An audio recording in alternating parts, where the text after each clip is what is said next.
मंगलमय मंगलकरण वीतराग विज्ञान नमो ताहि जाते भई अरहन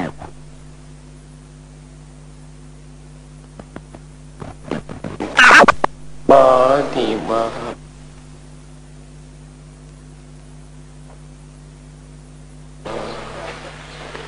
जो विद्यादि सागर सुधी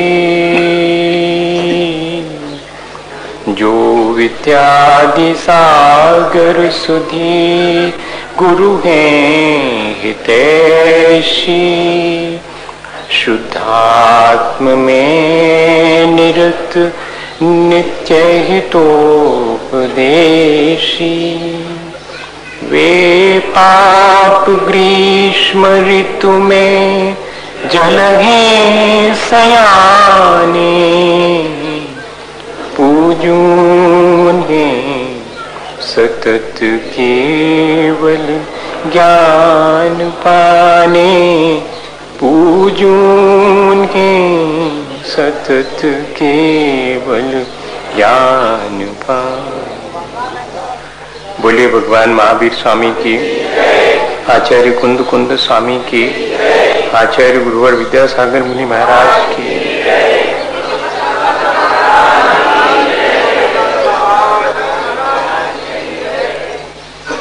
हम सभी लोग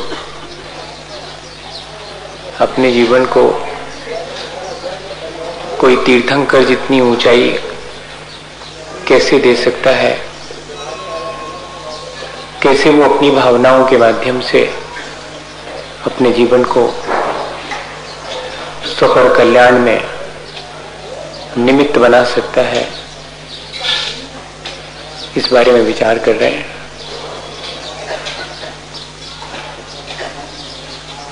प्राणी मात्र के कल्याण की भावना और अपने आत्म तत्व के जैसा ही प्राणी मात्र के भीतर भी आत्म तत्व विद्यमान है, ऐसी दृष्टि प्रारंभ में बहुत अनिवार्य है। उसके साथ फिर पूज्य पुरुषों के प्रति विनय, अपने आचरण में निर्मलता, कषायों की मंदता या व्रत नियमों का पालन, निरंतर अपने उस आत्म स्वरूप को जानने का प्रयत्न और संसार बढ़ाने वाले राग द्वेष, विषय कषाय, इन सब से विरक्ति, ये सारी चीजें एक साथ अपने आप ही दर्शन विशुद्धि होने पर प्रकट होने लगती हैं। ये हम लोगों ने पिछले दिनों समझने की कोशिश की है। एक एक भावना अपने में पूर्ण है। यदि उसमें हर भावना अपने और प्राणी मात्र के कल्याण के विचार से समन्वित है, तो आज हम और थोड़ा आगे बढ़ते हैं। शक्ति तस त्याग भी एक भावना है जो हमारे जीवन को तीर्थंकर जैसी ऊंचाई देने में कारण बन सकती है। हमने ग्रहण करना तो सीखा है अनादिकाल से, और ग्रहण में जब बाधा आने लगती है तो कुछ चीजें छोड़ भी देते हैं, या ये कहा जाए कि ग्रहण के लिए कुछ थोड़ा विसर्जन अनिवार्य जान पड़ता है, इसलिए मजबूरीवश वह करना पड़ता है। ऐसा त्याग या ऐसे त्याग करने की जो भावना है वो हमारे जीवन को ऊंचा नहीं उठाएगी। मजबूरीवश किया गया त्याग नहीं है। जितना पेट में समा सकता था उतना खा लिया और उसके बाद कोई कहे कि बाकी शेष मैंने सब त्याग किया, तो भैया ये त्याग हमारे परिणामों को निर्मल कैसे करेगा? वास्तव में तो त्यागो विसर्गा, पदार्थों को सहर्ष छोड़ देने का नाम त्याग है। जिस त्याग में अहंकार और संक्लेश दोनों नहीं है, वो त्याग श्रेष्ठ है। जे रस या तेरस वे रस लागे। उन क्षणों में ये त्याग घटित होता है जब हमें उस पदार्थ की वास्तविकता का बोध होता है और हम सहर्ष ही उस पदार्थ से अपने आप की आसक्ति को समेट लेते हैं। कल तक जिन वस्तुओं में हमारी आसक्ति होने से वे हमें हितकारी लाभप्रद जान पड़ती थी, उनमें हमें रस मालूम पड़ता था, अपने भीतर का जो आत्म आनंद रूपी रस है उसके प्राप्त हो जाने पर वह जो बाह्य रस है वो बेरस मालूम पड़ने लगे और छूट जावे, तो समझना कि हमारे जीवन में अब वो त्याग की भावना घटित हो गई। ऐसे वाले त्याग में न संक्लेश है न अहंकार है। हम जो त्याग करते हैं उसमें तो संक्लेश भी दिखाई पड़ता है कभी कभी, और कभी त्याग करने का अहंकार भी अपने भीतर आ ही जाता है। उससे बचकर के कोई त्याग हो सकता है क्या? आदत तो नहीं है वैसा त्याग करने की, लेकिन जो ऐसा त्याग करेगा वो ही अपने और प्राणी मात्र के कल्याण करने वाले उस तीर्थंकर पद को प्राप्त करेगा। घर में कचरा इकट्ठा हो जाने पर मुंह अंधेरे सुबह सुबह उठा करके बाहर फेंक आते हैं। भैया आज तक अपने घर को कचरा फेंक समय कोई ने फोटोग्राफर को बुलवाया होवे कि अपनो नाम लिखवा होवे कि भैया जो इतनो फेंको, हमने कल तो एक ही टुकनिया फेंको तो आज तो देखो दो हम फेंक रहे हैं। हमारे ख्याल से तो अपने घर में जो मलिन वस्तुएं संचित हो जाती हैं, जिन्हें हम व्यर्थ समझते हैं, उन्हें हम जैसे छोड़ देते हैं बिना किसी से कुछ बताए, और जिसके छोड़ने में कोई संक्लेश भी नहीं है, दोनों ही चीजें। मैंने छोड़ा इसलिए मुझे उसका सम्मान मिले, या मैंने इतना त्याग किया है ऐसा अहंकार भी मेरे भीतर ना आवे और मुझे छोड़ना पड़ा। ये सब वस्तुएं तो मुझे अत्यंत प्रिय थीं, मजबूरी में छोड़ना पड़ा, संक्लेश हो रहा है, यह भी त्याग नहीं है। त्याग तो हम उस चीज की वास्तविकता जान करके, उसकी व्यर्थता जान करके उसे हम सहर्ष छोड़ देते हैं, हर्ष विषाद नहीं करते हैं, तब वो त्याग घटित होता है। हम सबके घर में 4 कमरे सब प्लान करते हैं, 2 कमरे भी हों तब भी उसमें ही चारों बातें प्लान हो जाती हैं। ऐसा मत समझना कि 4 हुई हैं जबई, एक भी जिसके पास है उसमें भी वो चारों चीजें प्लान होती हैं। 4 ही जरूरतें होती व्यक्ति के। एक ड्राइंग रूम बनाते हैं, ड्राइंग रूम में अपनी तमाम उपलब्धियां, प्रमाण पत्र, सर्टिफिकेट्स, ट्रॉफी, मेडल, जो भी श्रेष्ठ उपलब्धियां हैं जीवन की, वे सब सजा करके रखते हैं। जो आता है उसे जरूर दिखाते हैं। वो कमरा सबके आने जाने के लिए है। एक और कमरा प्लान करते हैं जिसे बेडरूम कहते हैं, उर्दू में जिसका नाम ख्वाबगाह है, जहां हम अपने भावी जीवन के सपने देखते हैं। साकार कभी नहीं होते, लेकिन सपने देखते हैं। वहां हम सबको नहीं जाने देते, वो तुम्हारे परिवारजन ही वहां जा सकते हैं। ड्राइंग रूम तक सब आ सकते हैं, बेडरूम में तो हमारे परिवारजन ही रहेंगे। वहां हम भावी भोगों की आकांक्षाओं के चलते अपनी सुख सुविधा के लिए बहुत सपने देखते हैं। और एक कमरा होता है जिसमें बैठकर भोजन करते, किचन कहलाता आज की भाषा में।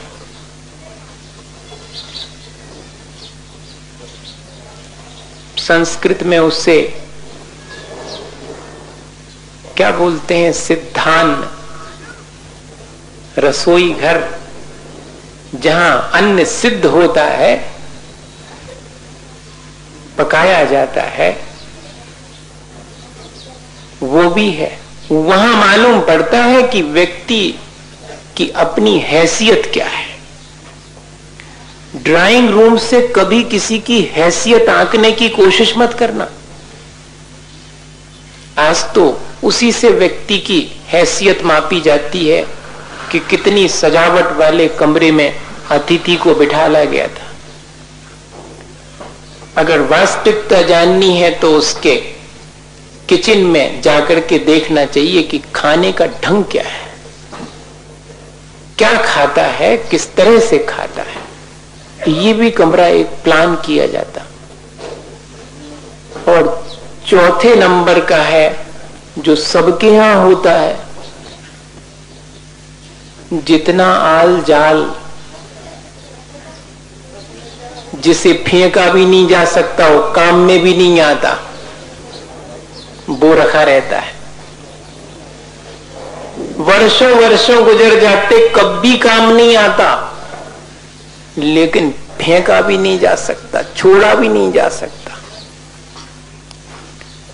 जीवन में भी ऐसे ही 4 कमरे अपने भीतर भी हैं। एक वो जिसे हम सबको दिखाते हैं, अपनी उपलब्धियों को। एक वो जब हम जिसमें बैठ करके अपने भोगों के लिए सपने देखते हैं। एक वो जिसमें जीवन यापन के लिए कुछ थोड़े से भोजन इत्यादि जो अनिवार्य तत्व हैं उनको ग्रहण करते हैं। और भी एक है जिसमें हम खुद भी वर्षों झांक के नहीं देखते। जैसे कि 3 कमरों में तो आना जाना होता है, चौथे में तो जब दीपावली आती तब सामान खिसका के, थोड़े होते ही पोत के, होते ही खिसका के फिर धर दे। जीवन में हमारे भी उस जगह हम झांक के नहीं देखना चाहते जहां कषायों का कचरा पड़ा हुआ है, जहां दुर्भावनाओं का कचरा मेरे भीतर पड़ा हुआ है। वहां मैं वर्षों क्या पूरी जिंदगी भी नहीं झांकना चाहता। वास्तव में त्याग तो उसी के घटित होता है जब वो अपने भीतर की मलिनताओं को, अपने भीतर की कमजोरियों को समझ करके उन मलिनताओं से, उन विषय कषायों के कचरे से मुक्त होने के लिए प्रयत्न करता है। तब वह त्याग जीवन में घटित होता है। एक ऐसी पवित्र भावना जिसमें कि मैं अपनी ही मलिनताओं को छोड़ूं, अपने ही राग द्वेष और विकारी भावों को छोड़ूं, ऐसा भाव उत्पन्न हो जाए। वास्तव में त्याग वही है। उस त्याग के लिए फिर हम अपनी आसक्ति का त्याग करने के लिए जिन बाह्य वस्तुओं में हमने अपनी आसक्ति आरोपित कर रखी, उन वस्तुओं को छोड़ते, ताकि मेरे भीतर की तज्जन्य आसक्ति घटे। वस्तुओं का त्याग बाद में घटित होगा या पहले घटित होगा, ये भेद नहीं है, दोनों एक साथ घटित होते हैं, होना चाहिए। इधर भीतर की आसक्ति का त्याग हुआ, कहते कि भाई जितनी विरक्ति उतना त्याग, जितनी भीतर से आसक्ति घटती है बाह्य में वस्तुओं का भी उतना ही त्याग घटित होता है। सहर्ष हम उन वस्तुओं को दूसरे के लिए छोड़ देते हैं, दे देते हैं या छोड़ देते हैं, दोनों ही हैं। दे देते हैं परोपकार की भावना से, छोड़ देते हैं सिर्फ अपना उपकार है। यहां तीर्थंकर जैसी ऊंचाई पाने वाली भावना में तो लोकोपकारी त्याग की घटना घटित होती है जीवन में। एक ऐसा त्याग जिससे कि अपना और प्राणी मात्र का उपकार हो, ऐसा त्याग। और शक्ति तस शब्द जोड़ के रखा है, यथा शक्ति। अपनी शक्ति विचार परिग्रह थोड़ो राखे, वहां शक्ति का क्या अर्थ है? अपनी आवश्यकता का विचार करके, अपनी आवश्यकता से अधिक होने पर शेष का त्याग करने में कोई भी संक्लेश नहीं हो सकता। और अपनी आवश्यकताएं और अपनी आसक्ति बढ़ा करके और फिर उसके बाद यदि हम त्याग करते हैं तो संक्लेश की संभावना है। दूसरे को अपनी वस्तु देते समय संक्लेश ना हो और ना ही ऐसा भाव हो कि मैं देने वाला हूं। देने वाला कीमती कभी नहीं होता, ये ध्यान रखना। हमेशा जिसने ले लिया है, जिसने आपके देने को सार्थक बनाया है, वो बड़ा है। इसलिए पहले जो कोई घर में विप्र ब्राह्मण भिक्षा के लिए आया करते थे तो भिक्षा के साथ साथ दक्षिणा दी जाती थी। दक्षिणा दी जाती थी मतलब क्या? दक्षिणा का अर्थ है उपकार माना जाता था कि आप ले लिया, ये आपका उपकार। आप इनकार कर देते तो मैं ये दान मेरा तो व्यर्थ हो जाता। इसलिए दान भी दिया और साथ में दक्षिणा दे दी, अर्थात उपकार को स्वीकार कर लिया कि आपने ग्रहण करके बड़ा उपकार किया हमारे ऊपर। आज तो हम देने की तो भावना नहीं होती, देने की भावना से पहले पूछ लेते हैं कि काय दे हैं सुक्का का मिल है, हमारा नाम बोल है कि नहीं, महाराज से हमारे मूल पे पीछी धरवा हो कि नहीं, हम दें तो देते हैं, और रसीद कट्टा छपे हैं कि नहीं, बेप बेप हमारे, नहीं तो हम कैसे दें, कहां हमारा पैसा कर हो तुम, सो रसीद कट्टा हो, पहले रसीद बना दो हमारी फिर दें। अरे भाई, रखा तो जाता है गिन गिन के, छोड़ा नहीं जाता गिन गिन के, वो छोड़ना नहीं कहलाता। एक बार गांठ खोली जाती तो फेंक दिया जाता, फिर ये नहीं गिना जाता कि हमने 2 रुपया दे, कि हमने 5 दे, अच्छो भाव के दे।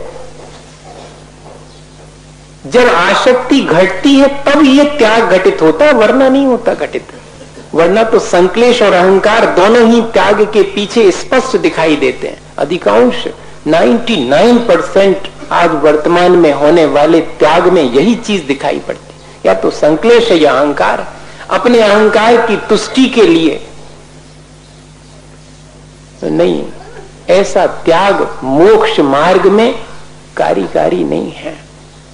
वो लौकिक हो सकता है, थोड़े से पुण्य अर्जन का कारण बन सकता है, लेकिन कर्मों की निर्जरा का कारण तो वो त्याग है जिसमें संक्लेश अहंकार नहीं है, बल्कि उस वस्तु की व्यर्थता जान पड़ी थी, इसलिए हमने उसे छोड़ दिया। और इतना ही नहीं, दूसरे के उपकार के लिए हमने उससे त्यागा है, तो ध्यान देना पड़ेगा कि फिर दूसरे का उपकार किस चीज में होता है। जब एक ऋषि याज्ञवल्क्य राजा के द्वारा सम्मानित किए गए और सम्मान में सैकड़ों गायें, पहले गायें दी जाती थी, गोधन दिया जाता था। आज तो एक गाय भी घर में मिल जावे तो बहुत डब्बा का दूध है जिसमें विटामिन ए के नाम पर कॉड लीवर ऑयल मिला रहता, मछली का तेल, लेकिन चलता है। एक गाय कौन पाले, उसकी सेवा कौन करे। तो गोधन दिया गया और भी मोहरें दी गई अपने घर आकर के। उन साधु बाबा जी की 2 जीवन साथी थी, वैसे वाले साधु बाबा जी थे जिनके ब्याह भी हुआ था। तो दोनों से कहा कि मैं तो जाता हूं जंगल, ये मेरे सम्मान में राजा ने इतनी संपत्ति दी है, तुम लोग इसको आधा आधा बांट लो। तो छोटी वाली तो तैयार हो गई जीवन साथी। बड़े वाली ने कहा कि जाते हो तो अच्छा है, मेरी 2 बातों का जवाब दे दो। कौन सी बात? यदि इस संपदा में सुख है तो इसे छोड़ के जाने की क्या आवश्यकता है, और अगर इस संपदा में सुख नहीं है तो मेरे मत्थे डाल करके जाने की क्या आवश्यकता है। जिस संपदा को हम दूसरे को देने का अहंकार करते हैं, क्या वो संपदा दूसरे का अपकार करने वाली तो नहीं है? क्योंकि हमने तो उसे व्यर्थ मान करके ही दिया है। इसलिए संपदा का दान अपने यहां पर पहले शेष नहीं माना, पहले तो रत्नत्रय का दान ही सबसे श्रेष्ठ है। क्या देना? श्रद्धा देना। अपनी श्रद्धा से दूसरे के भीतर श्रद्धा उत्पन्न करना, अपने आत्मज्ञान से दूसरे के भीतर आत्मज्ञान उत्पन्न करना, अपने सदाचरण से दूसरे को चारित्र का मार्ग दे देना, वास्तव में तो यह दान है जो लोकोपकारी है। आज वर्तमान में इस दान की प्रशंसा कोई नहीं करता। आज तो अगर किसी से कहें कि आपको कुछ धन पैसे का त्याग करना है तो साथ में व्रत नियम इत्यादि ले लो, तो जरा भारी मालूम पड़ता है। पहले आचार्य महाराज का मुझे ध्यान है 1976 में किसी ने ला करके उनको एक लिखने के लिए डायरी रख दी। तो आचार्य श्री कहते कि अच्छा मैं इसे स्वीकार कर लूं। मैंने कहा महाराज आपके लिए लाया हूं, तो मेरे से क्या लोगे? आप जो देंगे महाराज। तो एक नियम तो लेना पड़ेगा। एक डायरी हमने आपसे ली अपने काम के लिए, तो एक नियम आप हमसे ले लो आपके काम के लिए। और अगर 2 देना चाहो तो 2 नियम ले लो। और हम तो कहते कि और ज्यादा दो, ताकि और ज्यादा नियम, हर एक चीज का एक एक नियम ले लो। बताइए, परस्पर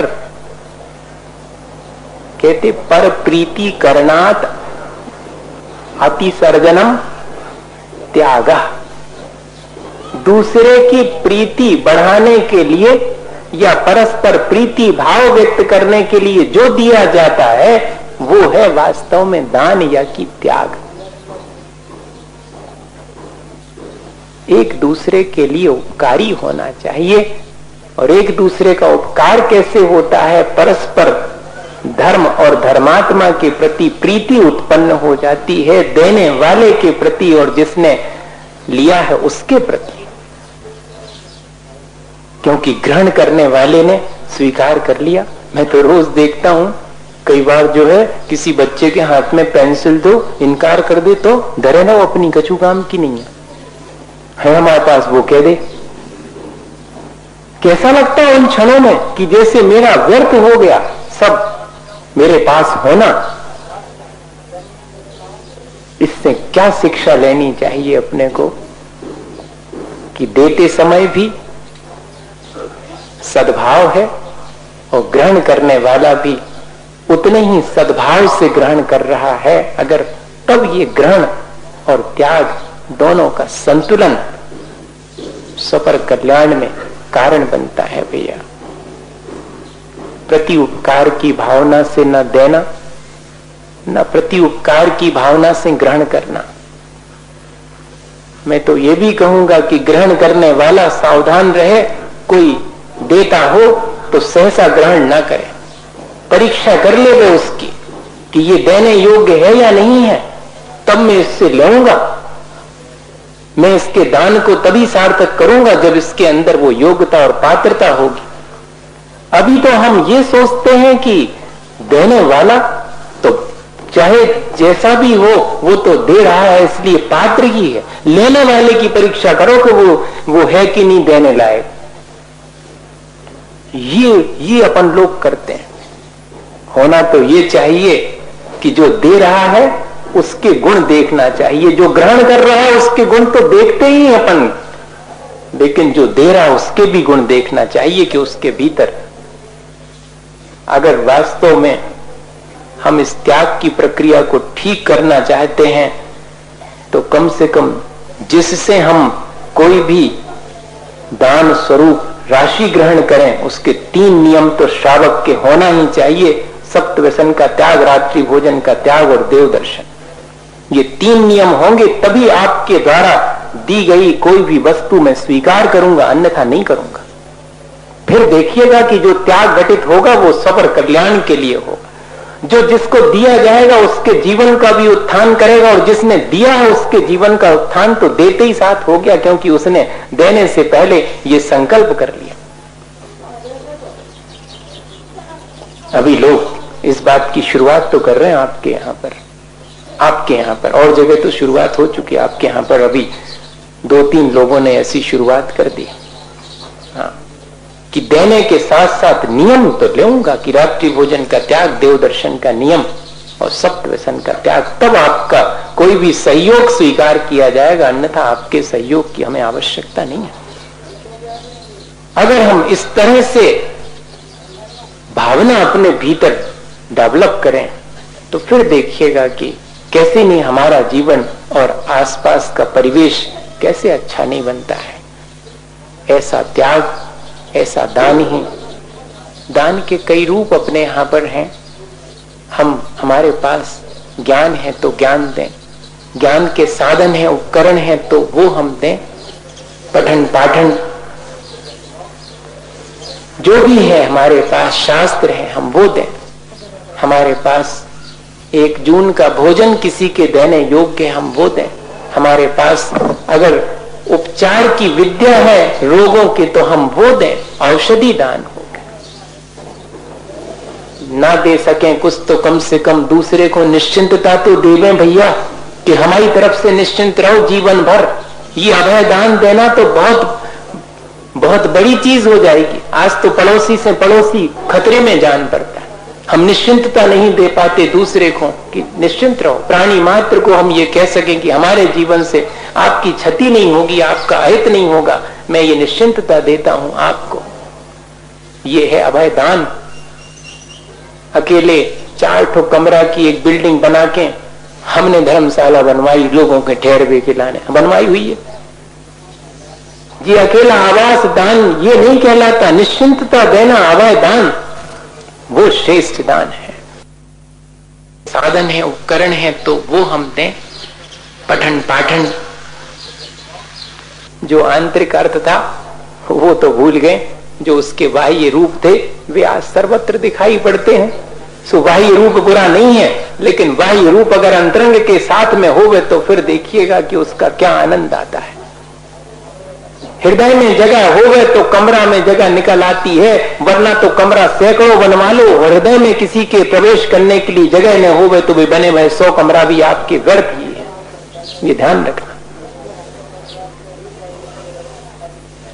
और कभी भी त्याग के समय जो हमने दिया है दूसरे को, उससे कभी भी उस दिए हुए के बदले में किसी प्रति उपकार की भावना नहीं रखना। ईश्वरचंद, जो कि बंगाल में प्रसिद्ध हुए, ईश्वरचंद विद्यासागर नाम था उनका। साधन है, उपकरण है, तो वो हमने पठन पाठन जो भी है, हमारे पास शास्त्र है, हम वो दें। हमारे पास 1 जून का भोजन किसी के देने योग्य, हम वो दें। हमारे पास अगर